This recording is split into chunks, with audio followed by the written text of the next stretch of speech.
All right, you guys. Happy Memorial Day to everyone. I am here today to talk about the potential Olympic roster. What I think we should do with the Olympic roster. Now that we have the Copa America roster, I think it's easier to take a look at who's available for that Olympic roster. And I think also who gives us the best chance to medal, to do well with this team. So I'm going to talk about that today. How are you guys doing? Pink Taco says, did Canada or Mexico drop their Olympic roster yet? Asking for a friend. Fantastic trolling, Pink Taco. For those of you who are not aware, neither Canada nor Mexico qualified for the Olympics on a county. They're not as good as us, but the Dominican Republic did. Imagine being behind the Dominican Republic in major tournament qualification. What's up, TZA? Good job. Rogelio, I'm good. The KC Sports Nerd says, Greg's comments make me want to puke. Which one specifically, Casey? Not feeling good about Copa, especially that first game, which I'll be at in Dallas. Fair. Very fair. So for those of you who are wondering why I'm not with my usual background, I am currently in South Carolina for work, staying in an Airbnb. It is a rainy day. Bentley, I'm going to Venice in October. I'm hoping I can see Tessman and Busio. Hopefully they'll be in Serie A at that point. Let's see. Emma Hayes is better than Greg. Yeah, I'm curious to see how Emma Hayes is going to do now with the Olympic team. Love the laundry room vibe. Literally, this is the kitchen. Look at this. Check this out. By the way, the kitchen is a mess, so forgive me. This is the kitchen of the Airbnb. Yeah, it's the kitchen, and they have the laundry, the washer dryer in the kitchen, which is, it's a vibe. But let's have a quick word from our sponsor before we dive into this roster, guys. And if you have not smashed that like button, do so now. A Memorial Day like button smashing. Back with a new Underdog Fantasy Sports is back with a new and improved pick'em game across all sports that makes it easy to play fantasy sports with just a few clicks. Each sport allows you to build a parlay that includes between 2 and 5 predictions about the outcomes of player projections. As you would expect, the more picks you include, the greater the potential payout. Don't go crazy with it and play responsibly, but adding a few bucks here and there to a game gives it a little more excitement and stakes. Use my promo code 11YANKS or click the link in the description to start playing, and Underdog will match whatever you put in your account up to $100. Enjoy! All right. So, actually, I should clarify that changed. It's now not $100. It's up to $250. So if you've ever wanted to sign up for live pick'em on Underdog Fantasy Sports, now is the time to do it. Use my link, and it'll be $250 matched, not $100. All right, let's dig into this roster. Now, a little pre-roster pep talk. This is harder.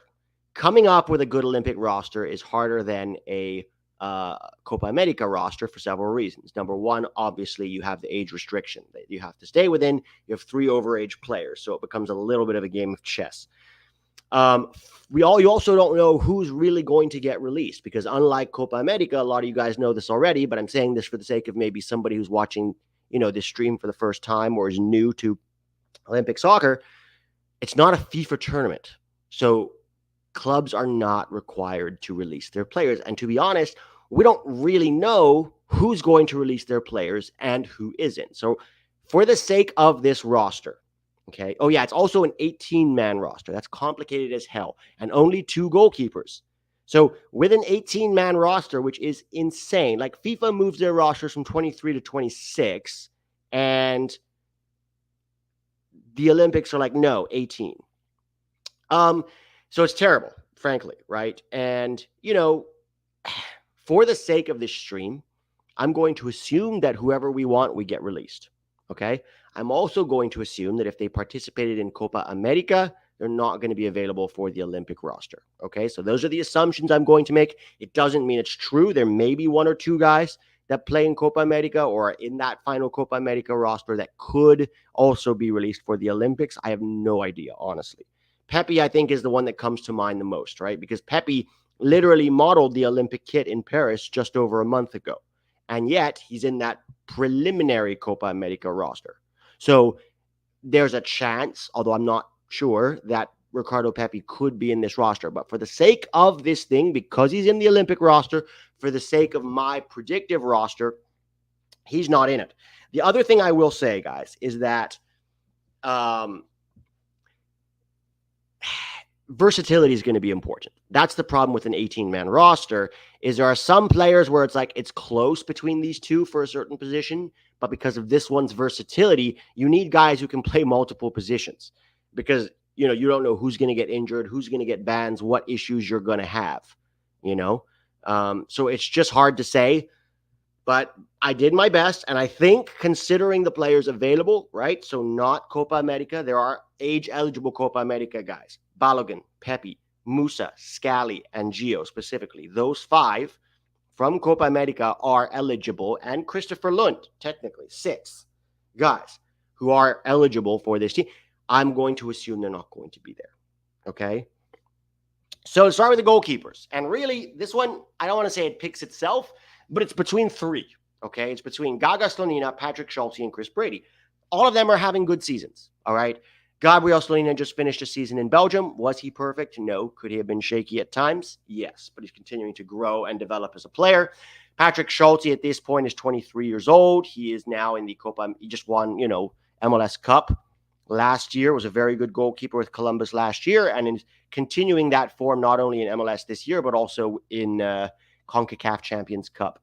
So, these 2 are the ones that I will have going. Chris Brady didn't get released for several camps that they want to release him for because it's Chicago, and they think it's better to stay at home and learn about mediocrity than to go play with the national team. So they kept both him and Guti at home, and after a while, they just stopped calling him in. And to be fair, I don't think Brady is ahead of either of these 2 guys either. So, look, I'll take any of these 2. If it ends up being Gaga and Brady, fine.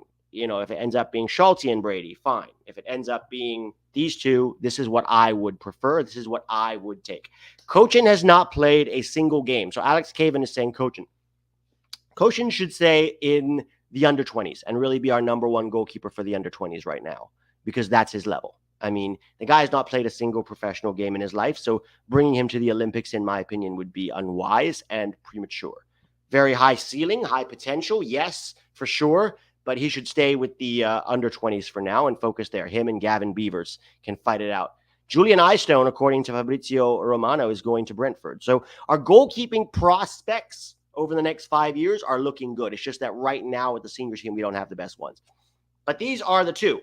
Now, like I said, with the Olympic roster, what I would have done is taken the 3rd under-23 keeper and sent him to Copa America as the 3rd keeper for the experience, right? If for Chris Brady to go as that 3rd keeper to Copa America to learn, to be involved in that environment, to be training every day, would be so much better for him than continuing to stay with the Fire for, another month. But instead, we had to bring Sean Johnson because somehow Greg thinks that's the way to go. All right. Now, the question with this real quick before we move on is who starts, right? And for me, I would actually start Patrick Schulte. I think Patrick Schulte is a little more stable and reliable at this point. And this is for everybody who says Pete hates MLS and he just bags on MLS. Here you go. I am, actually advocating for the MLS keeper to start in the Olympics over Gabriel Slonina, the Chelsea / Eupen. Well, he's not an Eupen anymore, so Chelsea keeper. I want the best player. And I think that Patrick Schulte is the best under-23 goalkeeper right now. I'm not saying has the highest ceiling necessarily.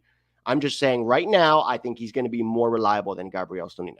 But to be fair, if they start Gabriel Slonina, I actually probably won't have a problem with it. I'm going to trust Mitrovic on this. And if Mitrovic thinks he starts, fine. I don't think, to be clear, I don't think the gap between these 2 is that big right now. But I would start Patrick Schulte. Let's move on, Pete. Fullbacks.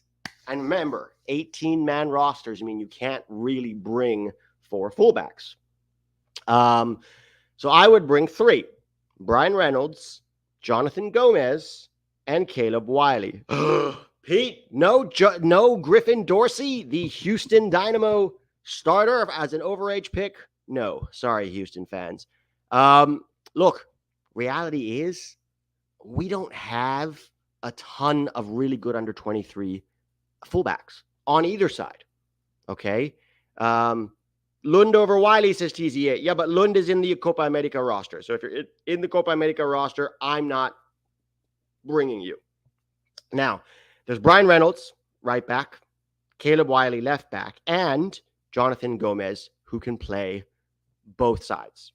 Okay? Now, some people are going to say, why not John Tolkien? I've said this before on my streams, and a lot of people disagree with me, and that's okay. That I don't really rate John Tolkien. I don't. I think he's a very mediocre left back. I think the fundamental basics are lacking with him as far as technique goes. Now, to be fair, Caleb Wiley has stagnated this season. Okay, he really has. And it's interesting to me that Caleb Wiley started stagnating the minute his only competition for spots at left back left Atlanta, and that was Andrew Gutman. Andrew Gutman wanted to go play for Chicago, or I guess Atlanta traded him. You know, again, the roster construction rules in MLS make it very hard to have any kind of competition at any spot. And so Gutman leaves. And so no matter how Wiley plays, he starts every week in and week out. Now, I think he needs to leave. I think he needs to be pushed. I think he needs to go. There's rumors about him going to PSV, which I think is a good idea. He's not ready to start for a PSV, but I think from a development perspective and from, you know, him being able to do something meaningful at PSV Eindhoven, I think that's the move. Okay. I want him to get out of MLS. I think he's stagnating. I think he still has potential for sure, but he's sort of hit a glass ceiling in MLS, and I want him to go. So I have Caleb Wiley, but honestly, Caleb Wiley, John Tolkien, either way, like I wouldn't actually start either of them at the Olympics. And then you have Jonathan Gomez, who is still, in my opinion, a little underrated by the fan base, and understandably so. He's maybe not the most athletic player. But listen, we call up a left back from the Italian Serie B to the senior team. Jonathan Gomez has 1 goal and 4 assists for Mirandes on loan from Real Sociedad in the Spanish second division. And also, again, I talked about versatility. Jonathan Gomez can play right back or left back. Okay, and that is having that versatility is, you know, going to be beneficial when you're talking about an Olympic team. So I have him there. I have Jonathan Gomez there. So, you know, really the two guys that miss out are Nathan Harriel and John Tolkien. And look, at this point, I don't think the gap is that big. If you take Tolkien over Wiley, sure. I think Wiley has a higher ceiling than Tolkien, but, you know, right now in terms of quality, sure. I mean, if Gomez doesn't go and Nathan Harriel goes, sure. The only thing I didn't pick Nathan Harriel is because he's not as versatile as Jonathan Gomez. But again, with these fullback prospects, like Brian Reynolds for me is the only one that I'm like, he has to go. The other guys, sure. Wiley, okay. Tolkien, sure. Gomez, okay. Nathan Harriel, fine. I don't have a strong enough opinion to fight for any of them. This is just what I would do. But people advocating for any of the other guys, yeah, I don't think the gap is really that big for me to fight for it. That's just my opinion. Also, I'll tell you I would start at left back, and it is none of these. Let us continue into center backs. Here we go. Auston Trusty, Jalen Neal, and Maximilian Dietz, or Dietz, however you pronounce that. Now, I have some explaining to do. Auston Trusty, obviously, not included with the Olympic roster, just finished a season in the Premier League, right after being, you know, the player of the season at Birmingham in the championship, and he'll play in the championship, which is probably his level, at least for another year. Now, Greg Berhalter, the great, mentioned in his Copa America roster press conference that, you know, Walker Zimmerman was being considered for the Olympics. And I wanted to bring Walker Zimmerman on this group because I think, you know, this is a weak position for us right now. Under 23 center backs is a weak position. However, I only have 3 spots that I can take. And I also only have 3 overage spots that I can use, right? So I have Maximilian Dietz, Jalen Neal, and Auston Trusty. Well, Pete, why not exchange Jalen Neal or Dietz for Walker Zimmerman? Because I am using... Well, Dietz is injured right now, but I don't think he's necessarily ruled out for the Olympics. Let me double check that. You guys might be right. Because when I looked at it, he wasn't necessarily ruled out for the Olympics. If that's the case, then that changes things a little bit. Let me see here. Early June, he's expected to return. Okay, so he'll be back long before the Olympics starts. All right. So, yeah, these are the three that I would bring. And because Walker Zimmerman is an overage player, I'm going to use one of my overage player spots in a different spot that I will explain to you in a little bit. But again, to be clear, if we end up bringing Walker and Trusty and either Jalen Neal or Maxi Dietz ends up not going, I'm not going to be outraged. Neal is back, Jonathan Miller. Yes, he is. He's been playing, I think he's played 5 games now for the Galaxy. Remember, guys, Jalen Neal, although he suffered some injuries, was probably on par. He was actually better than Miles Robinson in the Gold Cup last year. We need not forget that, right? And particularly with his passing ability and his ability to break lines, that's something that we don't have a lot of in the under-23 pool. And to be honest, in our center back pool, period. All right. Dietz had a good season. Allegedly, as Tack likes to say, had a good season against, in the 2 Bundesliga. I have not watched him play. I've watched him play for the under-23 team, right? And they were good. He's been quite good for them. So that's the only data I have on Maxi Dietz. Chris Johnson says, how's Winder doing? So Josh Winder at Benfica is injured at the moment. Still in their academy, but injured. So these are the 3 center backs that I would bring, and now I've used one of my overage available spots. Let us continue into midfield, where you will see why I have not brought Walker Zimmerman. Here I have 5 midfielders, and guys, this was the most difficult one. This this midfield group was the most difficult one to do because there's so many players. And to be clear, this is what I would do. This is not what I think Marko Mitrovic, the coach, is going to do. All right? I would bring Jack McGlynn, Diego Luna, Lennard Maloney, Tanner Tessman, and Paxton Aronson.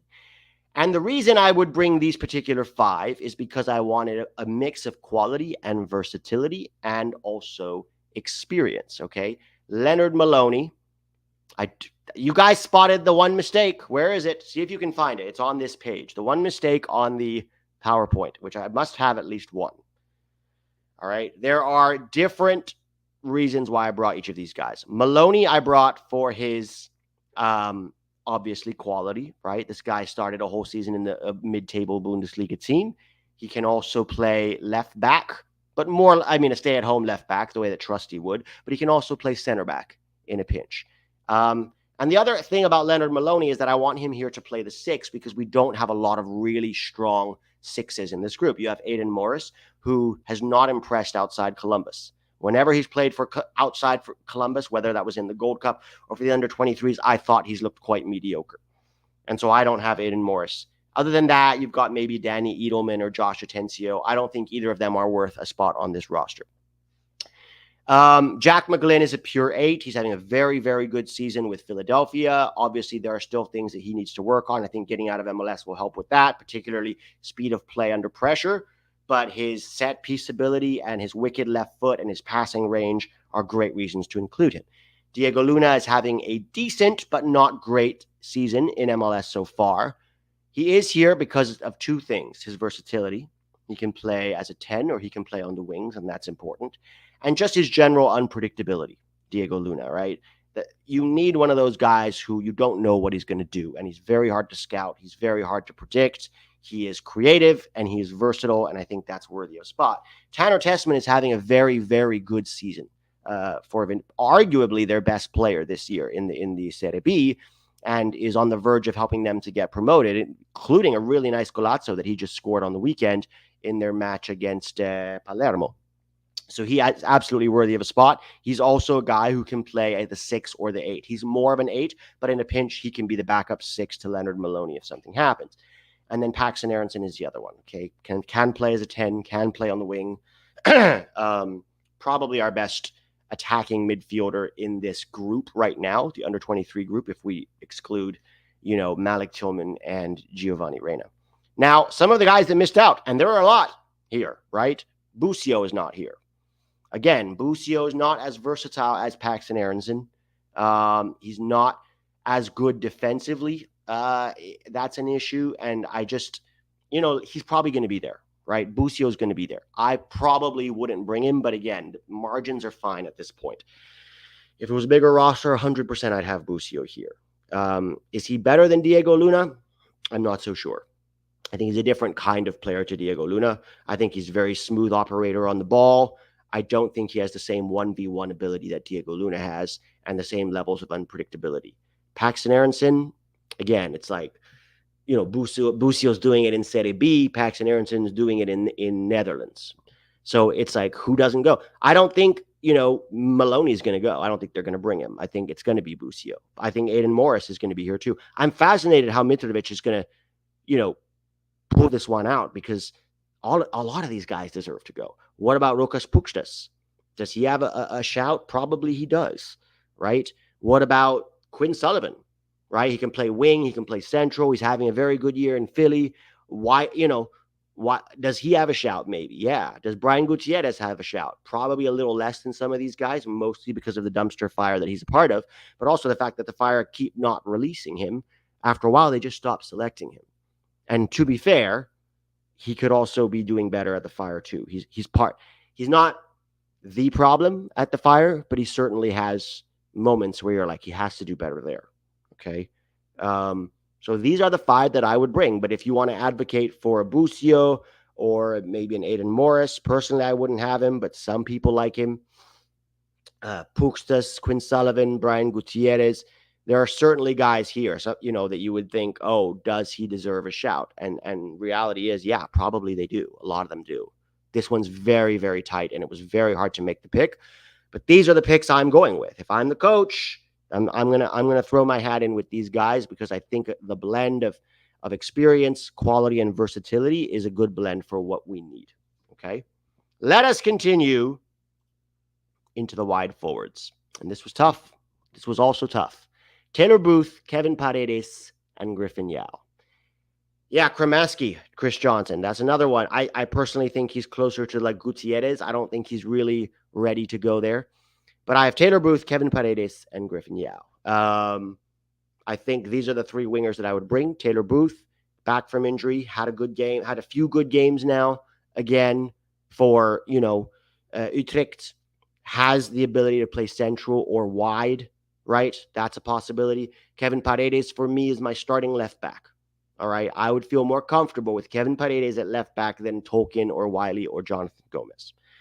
But I have him here as a wide forward because let's say you need his attacking ability. Okay, then you bring on a Wiley or a Tolkien or a Jonathan Gomez and you push him up the field, But I would probably start him at left back. He's played pure on left back for Wolfsburg at times and actually looked pretty good. I think definitely he's looked defensively quite solid. And then you have Griffin Yao, who's having a good season at Westerlo. Okay, I don't think Griffin Yao is all that necessarily, but with the season that he's had and the production that he's had in the Belgian league for Westerlo, I would bring him. Okay, now who misses out? Well, there's 2 names that come to mind. One is Fidel Barajas, who may be a bit more of a late bloomer, right? Is still U20 eligible, and that's something to keep in mind. Is also Mexico eligible. He just misses out for me. And then you have,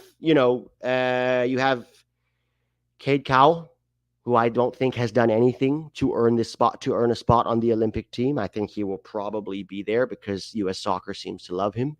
But if you're looking honestly, what has Cade Cowell really done? Okay, the Cade Cowell has really only done anything at the youth level, right? At under 20 level, and mostly because he can use his explosive speed and physical gifts at an age group where that matters, where that has an impact. When you get to the under 23 level, everybody's a full-on grown adult. You're like being bigger and faster than everybody else isn't really going to have much of an impact. And Cade Cowell has not even had an impact in MLS. He's struggling to have an impact in Liga MX, right? So I really think Cade Cowell should not get a spot on this roster. I think he will be there. I do, because U.S. Soccer loves him. I don't think he's earned it. And I think he's getting found out at the professional level because he's relied way too heavily at the youth level on his speed and athleticism and has very, very, very poor technique. And that's what Tack and I have been saying this for years, to the point that the members of the Cowell family have even gotten mad at us. But I'm sorry, the truth is the truth, right? You can stand out at a youth level if you're very heavily reliant on your physical gifts. But really, when it comes to the professional level, he has done nothing, and he shouldn't be on this roster. Last but not least, we have the two forwards, Duncan McGuire and Brandon Vasquez. Now, obviously, I think it would have been nice to have Ricardo Pepi on this roster because he's eligible, won't take up a spot, and would really tie this team together. As a target man, as a forward, the man has experience at good levels, and a lot of quality, especially for this age. Now, I hope he goes, but I am assuming that because he's in that Olympic team, he isn't going to go. Okay? And so Sargent's not going to go, Balogun's not going to go because of the Olympic team. So who's the next guy up?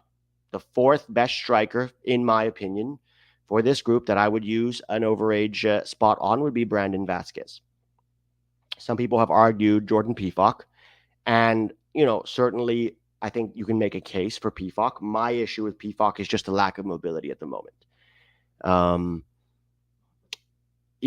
Vasquez also isn't the most mobile. And to be fair, the last few games, he's been getting subbed off at halftime, right? He's getting subbed off at halftime. And so there's some questions there. But overall, I think he's had a good start to life in Liga MX. I'm just bringing that up because I think it's worth watching how he does the rest of the season in Liga MX. Is he getting found out, right? And that is something that we will learn over time. But for now, I have Brandon Vasquez as my third overage spot. And then Duncan McGuire, who I don't love, is the backup simply because if you look at under 23 strikers, not named Ricardo Pepi, we don't have options. We really, really don't. A couple people mentioning Ferreira in the chat. I'm not using an overage spot on Jesus Ferreira, who, by the way, is injured again, and has been injured a lot this season. But even if he wasn't injured, we all know that the lack of quality is there with Jesus Ferreira, okay? And I'm not a big fan of Brandon Vasquez either, to be honest. But he's our fourth best striker, so I'm bringing him because of a lack of alternative options. Damian Downs is an interesting shout, Martin. More of a winger than a striker, to be honest. And, it's like, do you bring Damian Downs over Griffin Yao or Kevin Paredes for Taylor Booth? Maybe. I mean, he just broke in the Bundesliga as a sub and has some, interesting performances. I'm not convinced that he's necessarily better than those guys right now. People saying Balogun said he wants to play in the Olympics. Yes, but for the sake of this stream, I'm assuming he's not going to be allowed to go to the Olympics if he goes to Copa America. And let's be clear, too, Monaco just released Wissam Ben Yedder. And so I don't think that means they're going to be relying quite heavily on Folarin Balogun next season. I don't think Monaco is going to want him to play in two tournaments after the long season he's had, to have zero break and then come back to Monaco without a break, possibly injured. They're just not going to allow that. So, also you have to remember when you say Balogun said he wants to play in the Olympics, you take a professional athlete, okay? You stick a mic in their phone. A mic in their face, and you go, "Would you like to play at the Olympics?" I don't know why he's the British. The interviewer is British.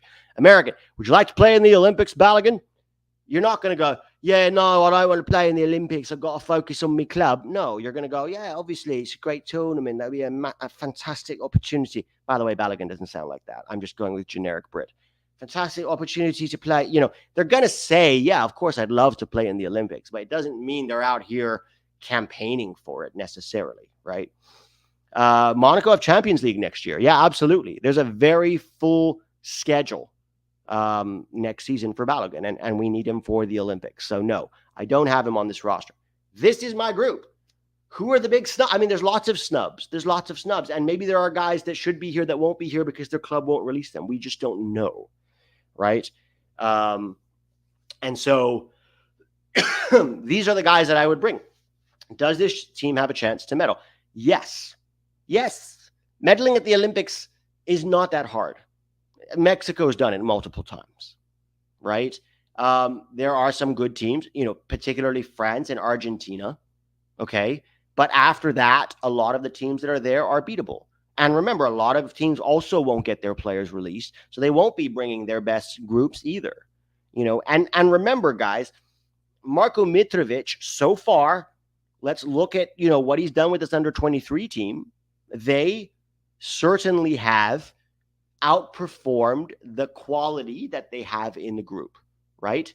When you see the players and you see how they play under Marko Mitrovic, you see them playing greater than the sum of their parts, which is the sign of a great coach. We've just gotten so used to Greg Berhalter's regime that we are naturally pessimistic about teams going into tournaments. But when you have a good coach like Marko Mitrovic, or even with the under 20s, right, who had also a very good coach, they get the team playing greater than the sum of their parts. And that is something that Greg Berhalter doesn't know how to do. But with did you see Marko Mitrovic's speech after the France game where we drew 2-2 with France in Paris as a friendly? Okay? Like, go watch that speech if you can. Marko Mitrovic, I wanted to run through a wall for him. He's talking about these guys and he's saying, listen, you were great out there today, but you know what? There's another level, and you guys are even better than that, and you need to believe in that, and you need to approach these games with that confidence and with that swagger and with that belief, because, guys, I'm telling you, you're better than you think you are, and don't ever forget that. Wow, there's a coach. There's a coach, as opposed to Greg Berhalter. Guys, tonight we sick the dogs, the African dogs. Boom, boom, boom. My shoes, bounce passes. Whee! Like, the stark difference in the coach's ability to motivate and to fire up a team and to get the team in the right mentality walking across that touchline to go and put in a shift is phenomenal. And do not underestimate the power of a coach to get a team playing greater than the sum of their parts. Because what happens when our senior team plays like shit or starts a game looking like shit, looking confused, looking mediocre, looking like deers in headlights? Oftentimes the narrative is, well, the boys need to step up. It's not the coach's fault. The team plays the way the coach wants them to play, okay? A good coach knows how to get their team fired up, get them full of belief. Yes, tactically disciplined, have tactics, have a game plan, have a style of play. But it's also here. 50% more, 60% of the game is up here, okay? And when you go out on that field with the right mentality and with the right motivation and with the right approach, it changes so much. It brings your levels up another 30%. And at any level, guys, that is huge. So, look, Marko Mitrovic hasn't done nothing yet, right? It's a competitive tournament. These aren't friendlies, all right? And so we're going to have to see how he does. But the early signs are good. The early signs are that Marko Mitrovic knows how to get this team playing greater than the sum of their parts. And that is making me optimistic. That being said, let us not give him too many flowers until he's earned them, right? Let's see how he does with this Olympic team. So, guys, what would you do with this Olympic team? With 18, it's a tough choice. Who do I have that you would leave out, and who would you bring instead? Right? Put it in the comments. We also have the Discord. So if anybody wants to stick around, let me see if there's anybody in the chat. Nobody in the chat right now. The Discord is there. I will put the invite again if anybody wants to call in and to give me your thoughts. All right, here it is. Hop in the room and we can chat, no problem. Don Dominic says, Greg's biggest weakness is lack of passion and fire in the belly. He can't inspire if you're not inspired yourself. Yeah, exactly. He thinks that the game is won on PowerPoint, right? He's like, if I can win this game on PowerPoint, then that translates naturally to the field. And I think as motivation, I would just tell these guys boom and bark. It's boom and bark. And that's what makes him bare minimum Greg. Vermont maple syrup over the Canadian maple syrup. When do players report to camp for Copa? On the 30th. On the 30th, they report.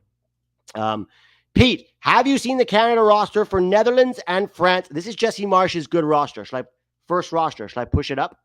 Should I pull it up here? Is it on Twitter? That is the question. Is it on Twitter? I do not see it. Let me look for Canada Soccer. Let me see. Has the roster dropped? It's... I don't see it here, fellas and ladies. Let me go to Canada Soccer. Why is it so hard to find? We have Canadian Soccer Daily. 26-man roster. Okay, I have it here. Let me pull this up, and we'll take a look at Canada's first roster or preliminary roster for the Copa. Jesse Marsh's first roster. Share screen.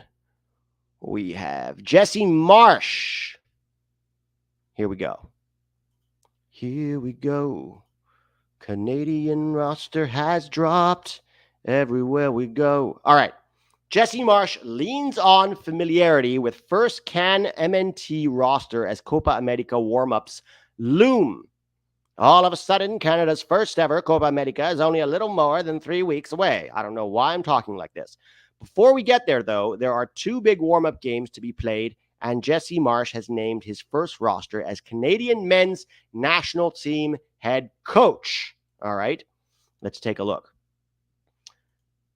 As you might expect for a new guy in charge, it's a fairly safe bet. Why am I still talking like this? Why does Canada bring that out in me? Try to be more Canadian. As you might expect for a new guy in charge, it's fairly a safe bet, you know.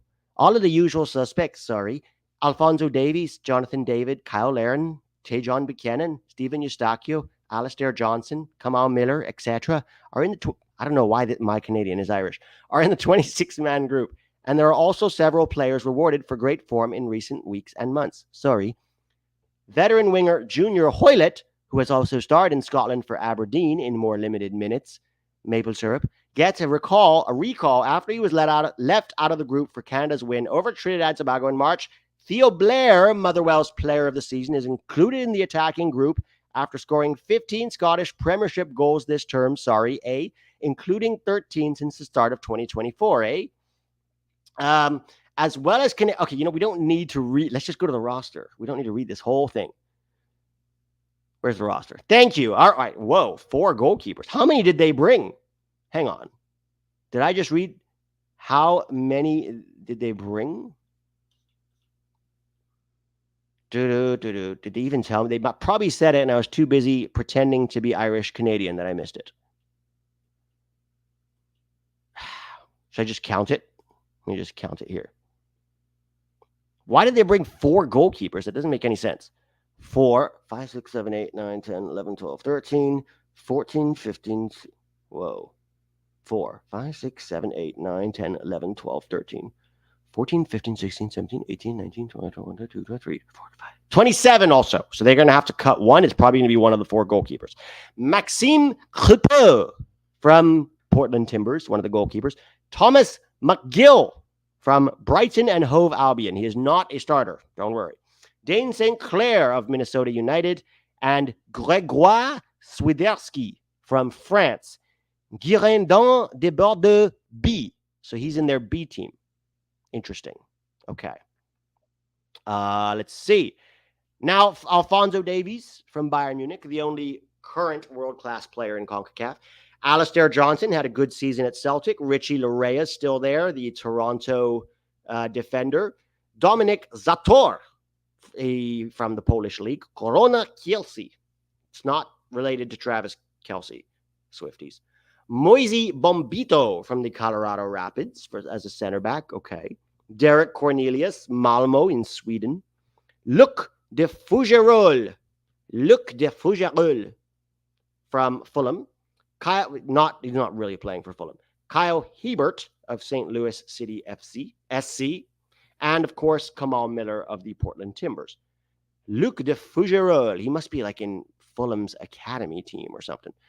Now, central midfielders. Mathieu Chonier. I think I'm pronouncing that right. I apologize, French Canadians, if I am not. Of Club de Foot Montréal. Stephen Eustachio of FC Porto, key midfielder for them. Ismael Kone of Watford FC, who I was once told by a German-Canadian fellow is the best midfielder in CONCACAF. at which I continued to laugh so hard I ended up drooling on his shoes. Jonathan Osorio, okay. Samuel Piet, Charles Andreas Brim of Sparta Rotterdam, Tejon Buchanan, bench warmer for Inter Milan, Junior Hoylett of Aberdeen FC, Liam Miller, FC Basel, and Jacob Schaffelberg of Nashville Soccer Club. Okay. Thelonious Blair. I love that name, Thelonious. Can you imagine your parents name you Thelonious? Like, sounds like a Roman senator, you know? Thelonious Blair in the Senate. Then you have Jonathan David coming off a good season with Leo, Kyle Larin from Mallorca, and Ike Ugbo. All right, so about what you would expect. This Canadian roster, outside of 4 or 5 players, is quite mediocre. Okay, and let me be clear for Canadian fans who will inevitably show up in the comments to offer their general rudeness. I'm comparing this to to the U.S. roster, right? There are 5 or 6 very, very good players who you are going to rely on. That's Alphonso Davies, right? That's Jonathan David. That's Steven Eustachio. That's perhaps, to a degree, Tejon Buchanan. And, Ismael Kone has shown some flashes, right? But a lot of these guys are either playing in MLS or playing in the lower leagues in Europe. And, whether that's Scotland or, the Polish league or whatever. And that's fine. Canada's still continuing to develop, right, a style. But what I will say is I think a lot of these guys really fit the Jesse Marsch style. I don't think a lot of American players would fit, or our national team players would fit Jesse Marsch's style, because he wants obedient, willing runners. Okay, Jesse Marsch's style of, Red Bull penis ball is very much reliant on guys who are willing to run all day. You don't need to be super skilled. You don't need to have a lot of technique. You don't even have to have a high level of intelligence. And Canadian fans, I'm not saying your players don't have high levels of intelligence. I am saying it is not required to be a runner in Jesse Marsch's system. Okay, and I think that a lot of these Canadian players actually fit that system, and they are surrounded with enough quality. All right, if it was all really mediocre players and no real quality, I would be less optimistic about Canada's chances. But the fact that they do have an Alphonso Davies, that they do have a Tejon Buchanan, a Steven Eustachio, a Jonathan David, the fact that they have those guys with Jesse Marsch's run until you drop system, beep test soccer, I think they have a chance to do quite well at Copa America if they can get out of their group. And their group is quite doable. Yes, they get Argentina out of the way early. If they can manage a draw in that opening game, amazing. Okay. And then after that, it's, Peru and who's the other team in their group? Peru and Chile, I think. So it's really not that hard for Canada to get out of their group. And then once they do, who are they matched up with? They're matched up with that Mexico-Jamaica group. So Canada has a very realistic, sort of run to the semifinals. They have a run to the semifinals, potentially. Now, the other reason I think Canada could do quite well is, hey, let's stop showing Ryan Reynolds' ad. The other reason I think Canada could do quite well is because Jesse Marsch is an inspirationalist coach. Is he stubborn at times? Extremely. Is he blind to change like Greg Berhalter? Yes. Is he able to adjust when things are not working? No. Is he a little bit of a delusional narcissist? Yes. However, early on, he is also quite inspirational. And especially early on, if you look at almost all of his jobs, he has done quite well early on. And then over time, he gets found out and his stubbornness refuses to allow him to change, particularly defensively. And here's the big problem with Marsch penis ball is if they manage to break your press, which teams can do, you're in deep doo-doo because they can cut through you. And his teams are typically very, very poor in transition. You have to win that press because if you don't, they will cut you open defensively. All right. And so, but again, that's, we'll see how he does with this can. Personally, I think he has a shot to do quite well at Copa America, and I think this team suits his style. I also think he has a little bit of a point to prove. He's a little bit pissed off about, what happened with the USMNT and grilled him for 36 hours when they really never intended for him to have a job. And so I think he's got a bee in his bonnet, right? A chip on his shoulder, if you will. A bee in his bonnet. Let's not be too English now, although the Canadians still serve the Queen. So maybe we should assign them a little bit of treacherous English accents. Look, I think they're going to do well. I'm not rooting for Canada, but Canada's not really our rival. They think they are. They think they're our rival. After a year and a half of some success under John Herdman, the Canadians got very rude and very arrogant, right? The Canadian official team called themselves champions of CONCACAF when they haven't won a trophy in 24 years. You can't call yourself the champions of a region when you haven't won a trophy in 24 years, Canada. Now, that being said, good for them for finishing top of their qualifying group and for being the second worst team in the World Cup after hosts Qatar. Congratulations. The Queen is dead, Pedro Jr., but I'll bet she's still on their money. Right? And so, Canada's not really our rival. They think they're our rival, but they have done nothing outside of finishing top of World Cup qualifying. They haven't won a trophy, right? So if you don't win trophies, we have 3 Nations Leagues and 1 Gold Cup in the last 5 years. Canada has exactly 0 trophies. I hope that Jesse Marsch can make them a contender because we're in CONCACAF. We need to be challenged. We need to be pushed. Mexico is not pushing us. They are too busy cowing to Telemundo and, scheduling friendlies in America under some, guidance in order to make money, but they're not sending players to Europe, right? In fact, their players are coming home from Europe. Now their boy Chucky's coming home on top of it all. Mexico is the worst Mexico I've seen in 20 years. They're not pushing us. We're not threatened by Mexico. To be fair, we're not really threatened by Canada either. But I hope that Jesse Marsch can bring them closer because I want this to be a rivalry. I want us to be pushed to a degree. And we'll see what Jesse Marsch does with them. But I hope that something can work out. Let's take a look if there's anybody. Nobody in the waiting. Oh, yes, there is. Chingas Aviente. Let me pull Chingas in. Hang on, Chingas. We're not in the actual thing yet. I'm going to pull you up.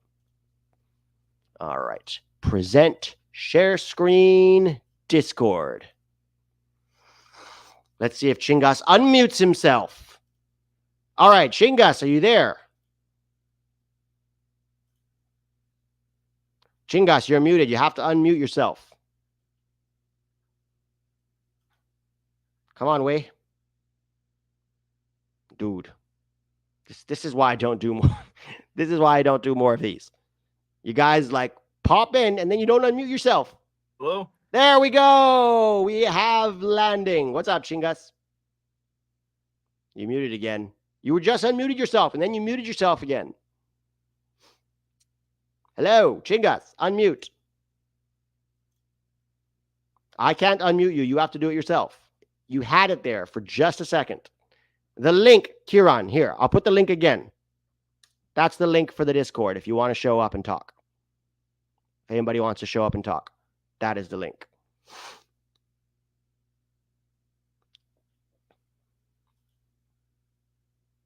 Chingas, we still don't have you, buddy. Gonna have to let you go if you don't unmute. All right, I'm gonna put you back in the waiting room for now. Back in the waiting room. When I see you unmute in the waiting room, I'll drag you in. Okay, guys? And if you're in the waiting room, try to keep yourself unmuted or be ready to unmute quickly because it ruins things for everybody in the chat. All right. Anybody else wants to pop in? I'll wait another minute or two. Emerson Travels. You guys got to learn how to use a computer. Yeah, guys, come on. I mean, unless you're over 50, you can't claim computer illiteracy.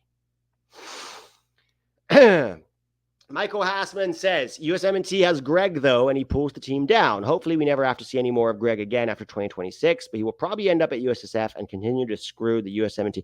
Man, why are you trying to depress me on Memorial Day? I'm trying to, be optimistic. I'm trying to look forward to my summer. And you're just trying to ruin you're not wrong. You're not wrong.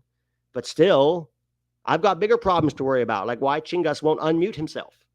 Let's see if he did it. Still muted, Chingas. Come on, man. We know you have something interesting to say. And yet, you can't unmute yourself. Actually, over 50 can work computers. Yeah, I agree, Mac. I mean, how long have we had computers now? What would we say, 1990 roughly, that they became kind of mainstream? I was talking about 34 years. You've had 34 years to learn how to use a computer, guys. By the way, don't forget to smash that like button if you haven't already. Oh, Carlos, happy birthday. For my birthday, I want to give back. Thank you, Intact, for being gifts that keep on giving. Thank you, Carlos. We really appreciate it. And happy birthday. Happy birthday and happy Memorial Day. How old are you today, Carlos Guzman? You don't look a day over 30 if your profile picture is to be analyzed. Someone try to send the link in the general chat in the Discord. It got more people to join. Okay. In the general chat in the Discord. All right.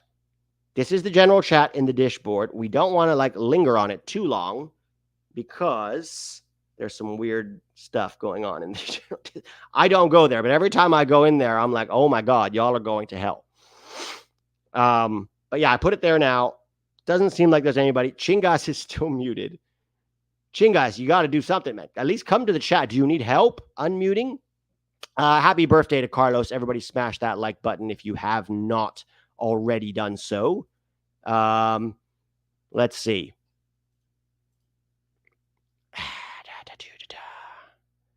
Can any team from the Chinese Super League take Greg for their coach, please?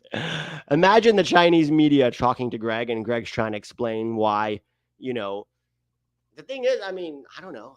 I guess all the Chinese players, mostly they play in the Chinese league. So Greg might love it there. It's great, all these guys, they play in the Chinese league. They know the stadiums, and we get to play in different Chinese stadiums. And that's huge, and for us, understanding the stadiums, being able to kick raccoons out of the stadiums on a moment's notice, like Sean Johnson can, that's important for the group. And, I will say nobody has no opportunity. I mean, everybody is still on the radar. It's not a case of you're gone for good. There's always the opportunity to come back. So if you're a groundsman or you sell noodles on the side of the road in Beijing or in Shanghai or in Shenzhen, then that's okay. We still think there's an opportunity for you if you know the stadiums. Chingas is back. Is he? He's still. Oh, we got K. Oh, Chingas is unmuted. Let's see. Chingas, are you there?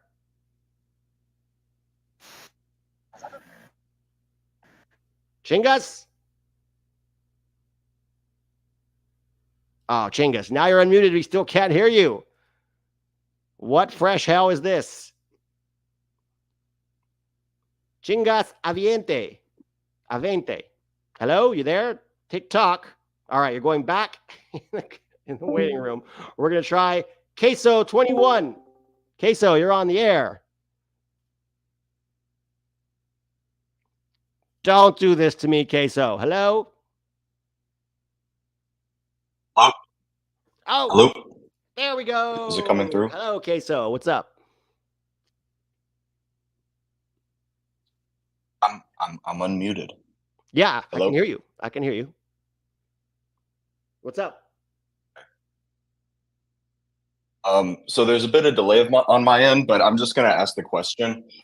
So I just wanted to, I'm kind of wondering, how do you stay motivated as a fan of the U.S. men's national team? I grew up overseas, and I'm actually an Iranian American, so I spent most of my life rooting against the United States national team.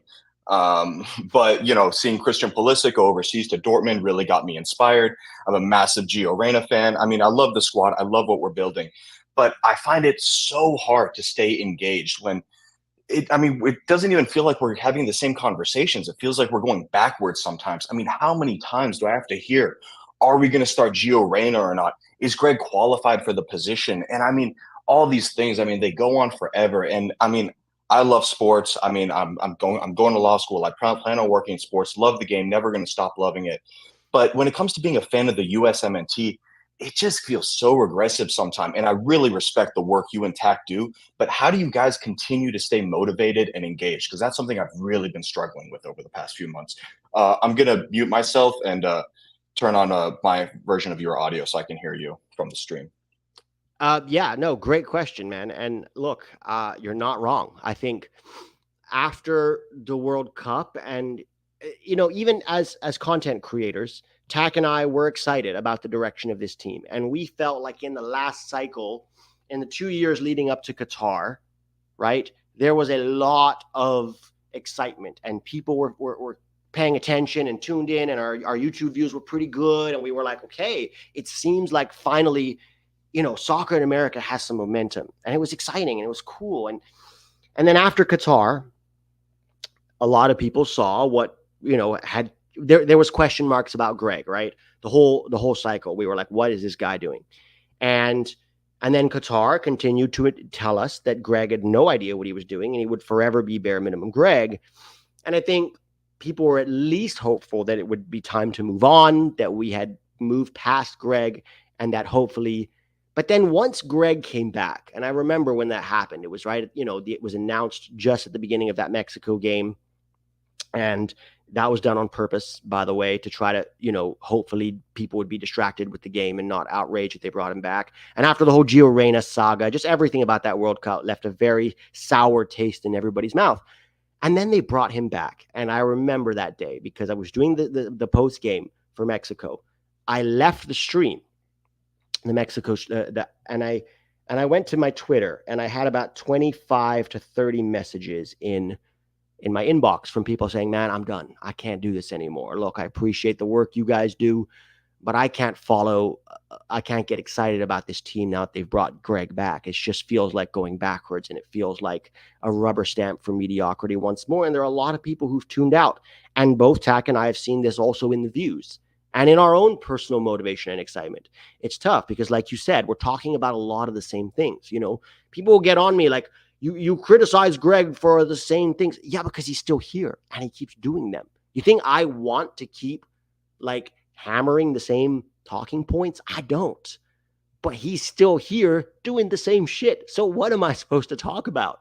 And so I 100% understand your fatigue with the national team program, And I think this summer, once again, this team and Greg will have an opportunity. And it could go one of three ways. Way number one, we make it to a semifinal. We beat either Brazil or Colombia in the quarterfinal. We make it to a semifinal. We lose narrowly. Okay. But then we go to the third place playoff, and we win the third place playoff against Canada. And now we've got not a medal, but we got third place in Copa America. So well done. I think that would get a lot of people excited again about the direction. We're like, okay, whatever Greg is, at least this team showed that they can win even with Greg in charge, and they can do well. And then we'll get excited about 2026 again. That's unlikely, but that is one way it could go. Way number two, we get out of the group. We finish second. We lose to Brazil soundly in the quarterfinal. The media stands to applaud Greg Berhalter. They sing his praises. Minstrels make ballads of him in the streets. He is deified and glorified for once again doing the bare fucking minimum. And that, I think, would almost be worse than the third scenario, because the third scenario is we get grouped. But if we get grouped, there's at least a chance that we finally get rid of Greg Berhalter. And if we get rid of Berhalter, there's no Jesse Marsch. So there's a chance we could actually go get a better coach, be that Pellegrino Matarazzo or Wilfred Nancy. Of course, do they want to sit with fucking Betty Crocker for 36 hours and play tic-tac-toe to figure out their mental acuity for the job? I don't know, but at least there would be hope for change. So those are the three ways I see it going this summer. And I would prefer, honestly, if we're going to lose to Brazil in the quarterfinal and keep Greg until 2026, or get grouped, but we're guaranteed to fire Greg, I would almost prefer that, because then at least we can start on a different journey and we're not stuck with Greg Berhalter. But to answer your question, man, yeah, I understand that. I 100% understand your fatigue. And, to your point about Gio Reyna, I think it's wild that people are still talking about him. Like, how much more does this guy have to do for the national team, despite being slandered and eviscerated by the media quite unfairly? How much more does he have to do for people to understand that not only is he a locked-in starter for us in central areas, but he is a top 3 player for this team and isn't really that debatable? But, like what's her name said, Was it Sam Kerr who said it? US men's, US soccer fans, they aren't too bright. And obviously she was not talking about everyone. But there are still people who think, well, he wasn't favored for Nottingham Forest, so he must be shit. Never mind that he's like probably one of the best players in all 3 Nations League campaigns that we had, right? Like we have 3 Nations League trophies, and Gio Reyna played a key role in every single one of those, right? Not to mention all the other stuff that he's done. He's been a top 2 player for us since Qatar, him and Pulisic together. So, yeah, look, I understand fatigue. I think we can hope for this summer that things change one way or another. Either we have a good tournament or it's such a bad tournament that we get rid of Greg. But you're not alone in that feeling. A lot of us agree. A lot of us are feeling that. Tack and I see it in the YouTube views, right? We see it in the engagement. We see it in just the general lack of interest, and it's disheartening. But as always, we're fans, and we're going to keep going at least until 2026. We're going to still keep being here. We're going to still keep covering this team. We're still going to keep bringing legitimate criticisms as necessary because it's needed, Let's see. Should we give? But thank you for the question, man, and welcome to the team.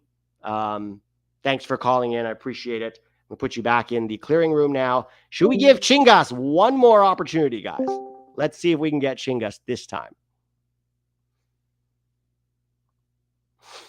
Chingas, you there? I think Chingas is just fucking with us now. Chingas, you're still muted. I don't think it's going to happen today, guys. I think Chingas is for the birds now. All right. Don't chinga it up, says BMR. Guys, smash that like button if you have not already. Thanks for hanging. Thanks for being a part of this stream with me. Oh, wait. Chingas, you there? I thought I heard something. Did you guys hear something? It's like we're looking for Bigfoot. That's what this it feels like. Those documentaries where they like go in the forest and look for Bigfoot. It doesn't exist, but like there's like a little like, oh, we saw a shadow between the trees. That's Chingas right now. We're just going to call you Bigfoot. Are you there?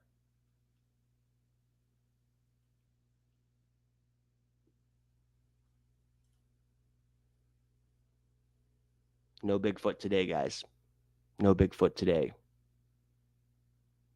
All right. Well, guys, thanks for the stream. Sorry, Chingas. We've given you too many opportunities. It's not working out. Yeah, guys, thanks for watching. Tell me in the comments who you like for this Olympic roster, who you think is going to go. Which of my guys would you trade off and who would you replace them with? It's getting exciting, guys. It's getting exciting. This summer, let me remind you, June, July, Copa America. July, August, Olympics. We also have the under-20 CONCACAF Championship that will be played simultaneously to the Olympics, which Tack and I will also cover the same way that we cover the Olympics, the same way that we've always covered the under-20 tournaments and championships, right? So we're going to cover it as per the same. We've got 3 major tournaments. That serves as World Cup qualifying for the U20s for next year, so that's going to be exciting. Guys like Nico Shakiris, Obed Vargas, Josh Winder, Diego Cochin, Esmir Baraktarevic, Ben Kremaski, what's his name from Real Salt Lake? The Mexican kid, Fidel Barajas. There are interesting guys to watch in that under-20 team. Someone's in the waiting room. Let's see here. Should we bring this back? Ryan. All right, one more. Ryujin. Chingas, we're kicking you out. All done. Ryujin, what's up? Oh, no. Ryujin, you there? You're muted, Ryujin. Hello? Is the call show over? There we go. All right. We have a landing. What's up? Did I say your name right? Is it Ryujin?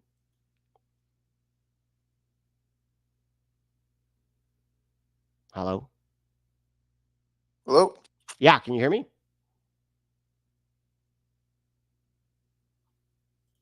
Hello? Oh, we lost him.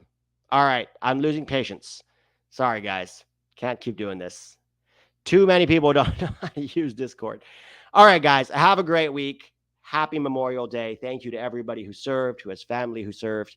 Thank you for your sacrifice.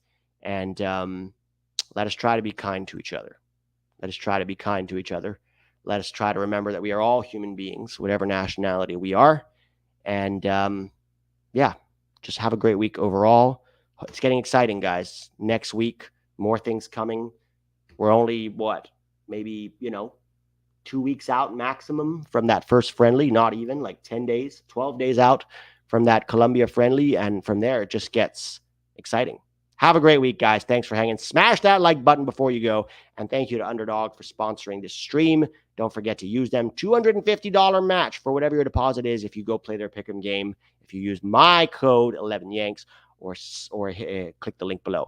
Have a great one, guys. Talk soon.